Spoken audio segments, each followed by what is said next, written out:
Hello! This is a video for anyone who's learning a language, who's now at intermediate level or above, and wants opportunities to speak the language with real people in real situations. I'm going to give you some clever ideas for how you can do that for free, especially if you're in a country where that language is spoken.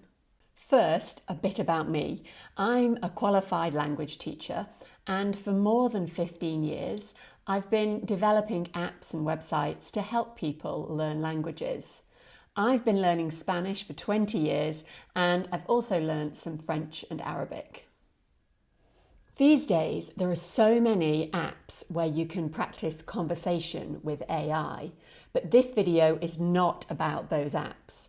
If you've not tried one of those yet, and you're interested, I've put some links in the description where I explain more about them. A lot of people say they like those apps because it's a way to practice speaking without feeling nervous or embarrassed that a real person is listening to you and hearing your mistakes.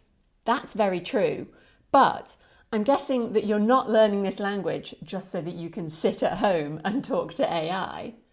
I presume at some point you want to use it in real life as well. If you haven't done much of that, it can be really scary to start for the first time. Before we start, I'd like you to understand that you will only get fluent in a language by putting yourself in situations that feel intimidating. If you're afraid of looking stupid or you get embarrassed easily, then you're going to have trouble. So you need to be ready to fight those feelings. Before I give you my suggestions for free ways to create real opportunities for speaking the language, I want to take 10 seconds to tell you about an app that I run called Spoken. If you want to improve your Spanish or English and you're already intermediate level, this app is perfect for you. I'll talk a bit more about it at the end of the video, or you can check the link in the description. Okay, let's get you talking with some real humans. These ideas require you to be in a country that speaks the language.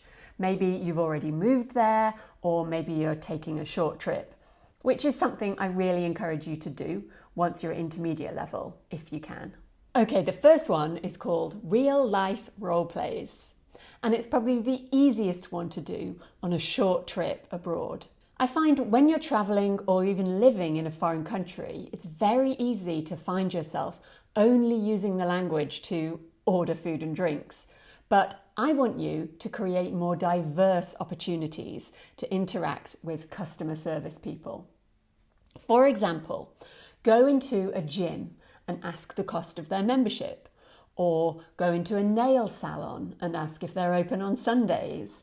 Or go into a supermarket and ask where the eggs are. It's just pretend and you don't need to know the answer. So if it all goes wrong, just smile and nod and you've lost nothing. You could even record the audio of the conversation to listen to later and calmly try to understand everything the person said. You could then try the same conversation again in a different place to see if it goes better, because to improve in a language, repetition is really important. Okay, the next one is just choose the difficult option. And what I mean here is, if you're planning to do a walking tour on this trip, don't choose one in English, choose one in the language you're learning.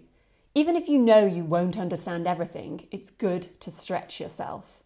Also, on the walking tour, you'll be in a group with native speakers of the language. So it's another great opportunity to chat about something more interesting than ordering a coffee. Or similarly, don't opt for the English yoga class or the English dance class. Choose one in the language you're learning. Next one is social events. Go to a social event aimed at locals. There are lots of ways to discover these. In Mexico City, I went on a couple of dinners from the app Time Left. Time Left exists in lots of other cities. They match you with a random group of people and tell you which restaurant you're going to, and they book the table. Also, you can choose whether you want to meet people who are speaking English or the local language. There's also Meetup, which has long been a great place to find social events. There's Eventbrite, where you can find a lot of kind of networking events on there. I remember once when I was living in Valencia in Spain, I found an event on Eventbrite which was a company's Christmas party, like an office Christmas party. For some reason, they'd put it on Eventbrite.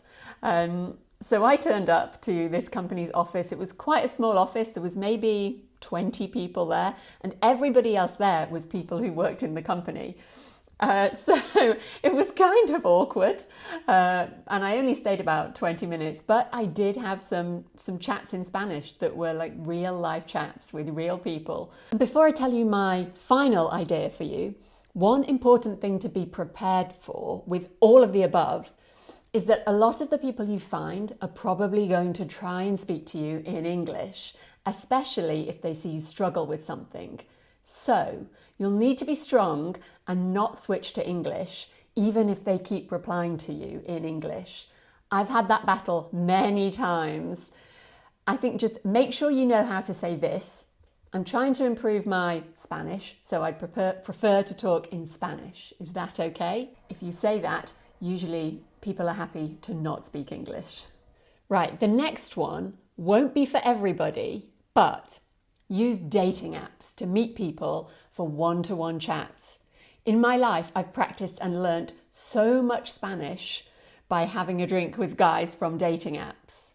Ideally, choose people who don't speak English well or don't want to practice it. It's perfect because you have the undivided attention of one person that you can chat to for a decent length of time.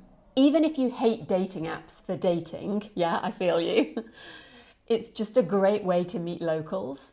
If you feel weird about it, you can just be honest and set expectations and say that your main priority is meeting new people. Now, long one-to-one conversation in a foreign language is intense, but it's the intense situations that really make you improve. And if you spent all that time at home practicing talking to AI, then it won't seem so intimidating. So those are my tips. If you have any others, please put them in the comments. If you are learning English or Spanish, have a look at the app I run, which is called Spoken. You can use the app for speaking practice and to find out the mistakes you make. It also has something that not many apps have: recordings and transcripts of real native speakers talking naturally in real conversation. That's going to be really useful when you're trying to survive in the real world. So for more videos like this, tap that subscribe button and I hope to see you soon.